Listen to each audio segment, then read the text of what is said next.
Hi guys, welcome back to Spelling and Word Study. My name is Mrs. Rhoades and I'm here to get you started on Unit 32, Words with AR.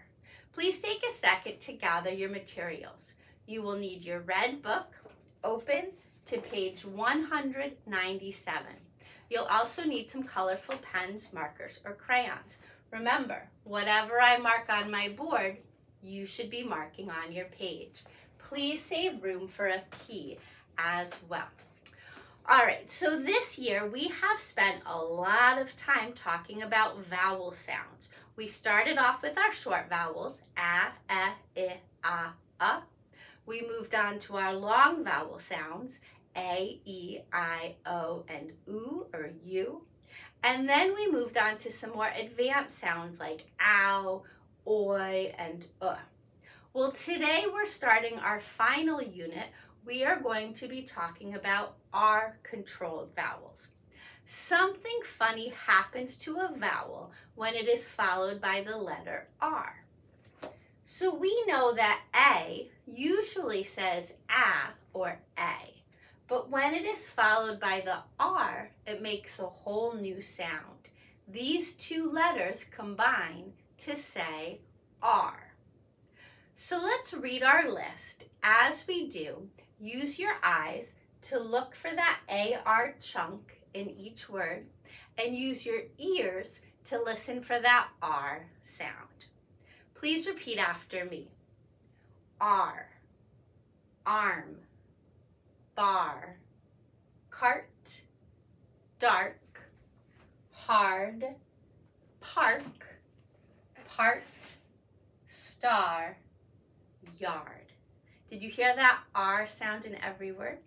Great.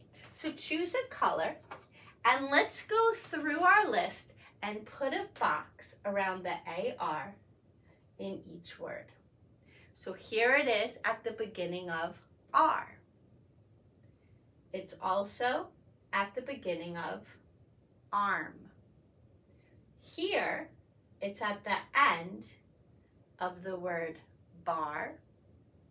And here, it's in the middle of the word cart. So that's important to notice. That AR chunk can show up anywhere in a word, at the beginning, in the middle, or at the end.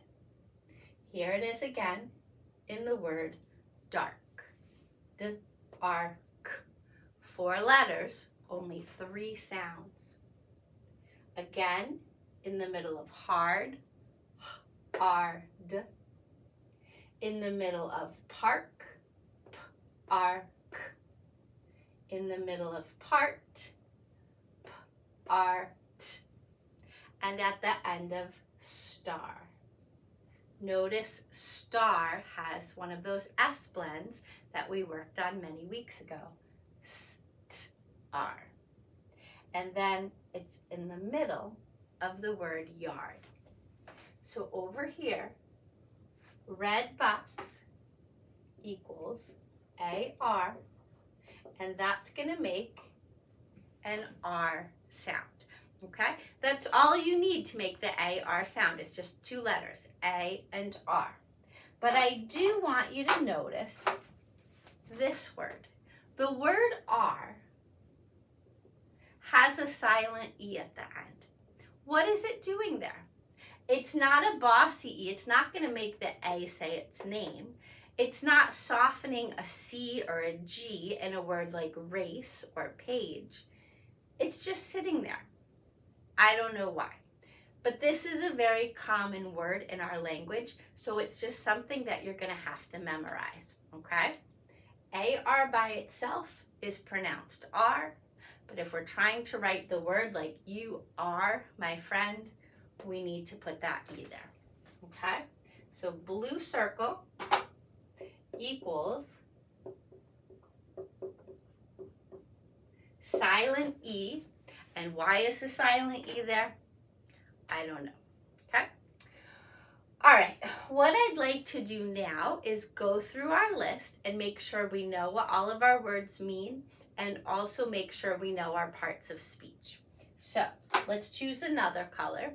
And the first thing we're going to look for are verbs. Remember, verbs are action words, things that people do, animals do, the weather does, cars do.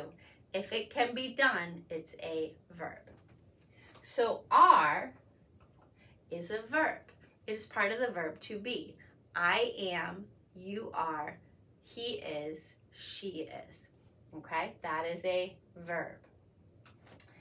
Park can be used as a verb if we're talking about parking a car. Let me park the car down here. That's it for verbs. Some of the words can be used as verbs, but those are like advanced meanings that we're not going to worry about. So over here, green equals verb. And it looks like this week we're only focusing on two verbs, are and park. All right, let's talk about nouns next. You remember what a noun is: a person, a place, a thing. If it's something you can touch, something you can draw, it's a noun. So an arm, that's a body part. Body parts are nouns.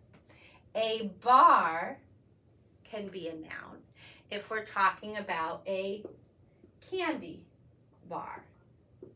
Or we're talking about a bar, like a restaurant, a place where people go to listen to music or to have a drink or to hang out with friends. So for this kind of bar, let's write a hangout, okay? But a bar can also be like a metal pipe. If you think about the playground, how fun it is to go across the monkey bars, right? Those bars are those metal pipes. Sometimes windows have bars on them, especially if they're like in the city, maybe a basement apartment and people don't want the glass to get smashed. They might put bars on the window. So those would be metal pipes, okay? So keep that in mind. This word is a noun, but it can have several different meanings. A cart is also a noun. A cart is something on wheels, something we use to carry things. So think about a grocery cart. When you go to the supermarket, you put all the things you want to buy into a cart.